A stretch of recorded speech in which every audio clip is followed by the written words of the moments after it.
Students, आज मैं आपको बताने जा रहा हूं conversion of a rational number decimal form into the form p by q। यानी एक ऐसा रेशनल नंबर जो डेसिमल फॉर्म में दिया रहेगा उसे हम कैसे p बाई q फॉर्म में एक्सप्रेस करते हैं।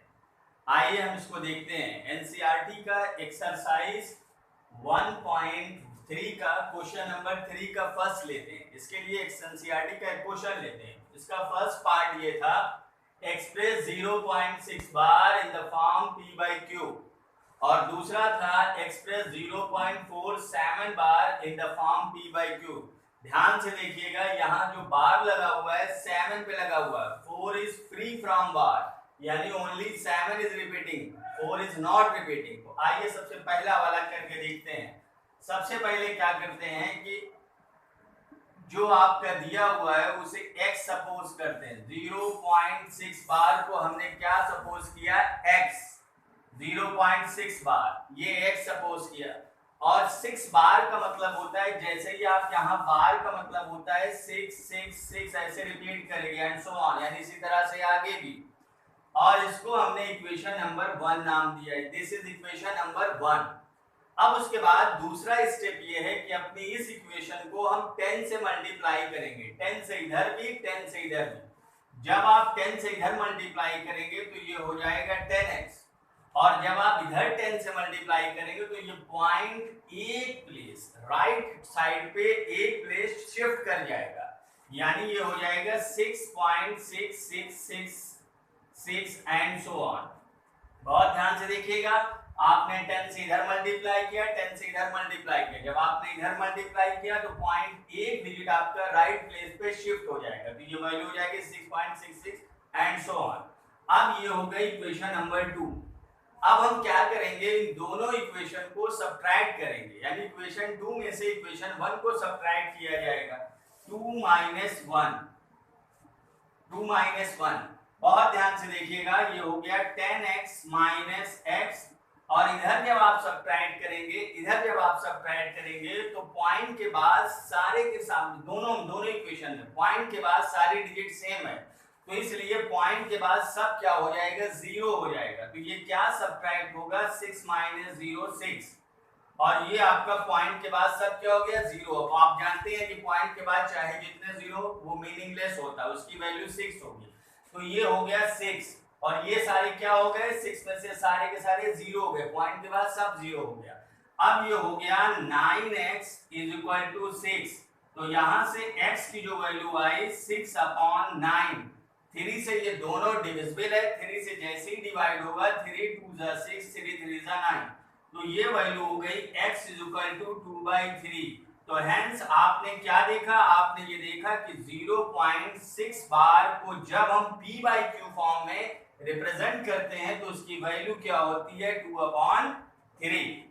बहुत ध्यान से देखिएगा, सिर्फ यही करना है कि दोनों को आपको एक बार 10 से मल्टीप्लाई करके दोनों सब्ट्रैक्ट कर लेना है, पॉइंट के बाद सारे डिजिट 0 हो जाएगी। एक बात को और बहुत ज्यादा ध्यान देना है कि हमेशा आप उन्हीं दो इक्वेशन को सब्ट्रैक्ट करेंगे जिसमें पॉइंट के बाद की सारी डिजिट सेम हो, ताकि वो पॉइंट के बाद सब का सब क्या हो जाए, 0 हो जाए।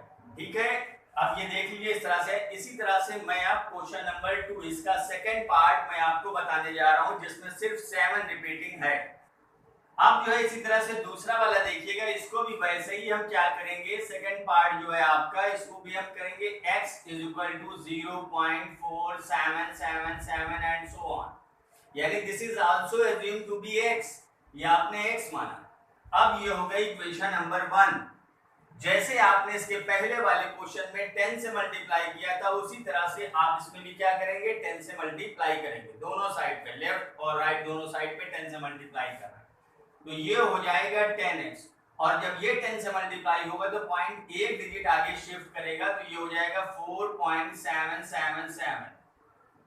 ये हो गई इक्वेशन नंबर 2। बहुत ध्यान से देखिएगा, बिल्कुल पिछले क्वेश्चन की तरह से वैसे ही है। 10 से ऊपर भी मल्टीप्लाई, इधर राइट लेफ्ट भी मल्टीप्लाई किया, राइट भी मल्टीप्लाई किया, दो इक्वेशन हो गई। मगर ध्यान दीजिएगा, यहाँ पे अब 2 में से 1 को हम सब्ट्रैक्ट नहीं कर सकते। क्यों नहीं कर सकते, क्योंकि पॉइंट के बाद इसमें सारे 7 है, यहाँ पॉइंट के बाद 4 है, इसका मतलब अगर हम सब्ट्रैक्ट करेंगे तो हमें पॉइंट के बाद सब का सब जीरो नहीं मिल पाएगा। तो हम करेंगे क्या, बहुत ध्यान देने वाली बात है, हम इसमें एक स्टेप और आगे बढ़ेंगे।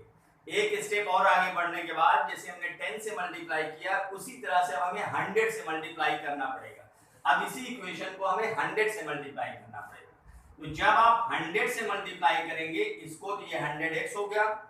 उसी तरह से जब आपने इसे 100 से मल्टीप्लाई किया तो अब पॉइंट 2 डिजिट शिफ्ट होगा। 10 से मल्टीप्लाई करने पे डेसिमल 1 डिजिट शिफ्ट होता है, 100 से 2, 1000 से 3, 10,000 पे 4। इसी तरह से ये हो जाएगा 47.777 एंड सो ऑन। ये हो गई इक्वेशन नंबर 3।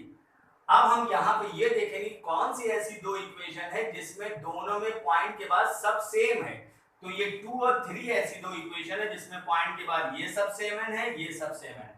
तो अब हमें 2 में से 1 सब्ट्रैक्ट नहीं करना है बल्कि 3 में से 2 को सब्ट्रैक्ट करना है। तो जब आप 3 में से 2 को सब्ट्रैक्ट करेंगे तो इधर हो जाएगा 100x माइनस 10x और उधर हो जाएगा 47 माइनस 4। आप कहेंगे पॉइंट के बाद क्या हुआ, पॉइंट के बाद जितना सब्ट्रैक्ट हो गया वो पॉइंट के बाद 7 में से 7 में से यानी पॉइंट के बाद सब जीरो हो गया। तो ये सिर्फ सब्ट्रैक्ट क्या हुआ 47 माइनस 4।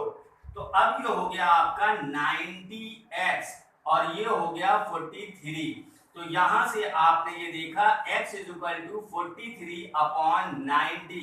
तो यहाँ पे रिजल्ट ये हो गया हेंस 0.47 बार को जब आप p बाई क्यू फॉर्म में एक्सप्रेस करते हैं तो इसकी वैल्यू क्या आती है 43 अपॉन 90।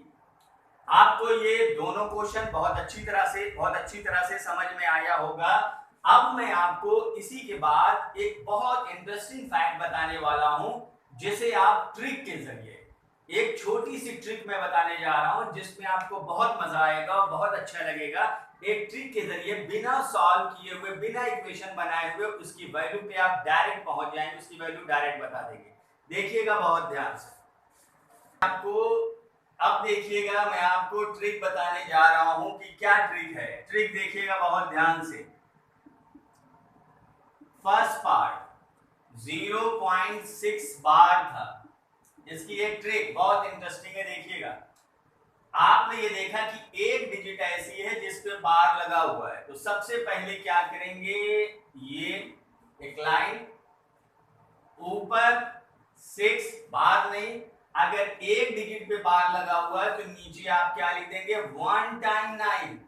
अगर 2 डिजिट पे लगा होता तो 2 बार, अगर 3 डिजिट पे लगा होता तो 3 टाइम।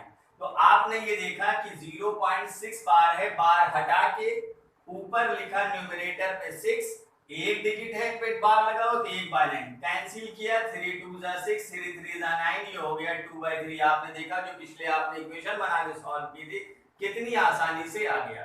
अब एक और देखिएगा दूसरा वाला भी, वो इससे थोड़ा डिफरेंट है, बहुत ध्यान से देखिएगा। इसके बाद ये है 0.47 बार, बहुत ध्यान से देखिएगा।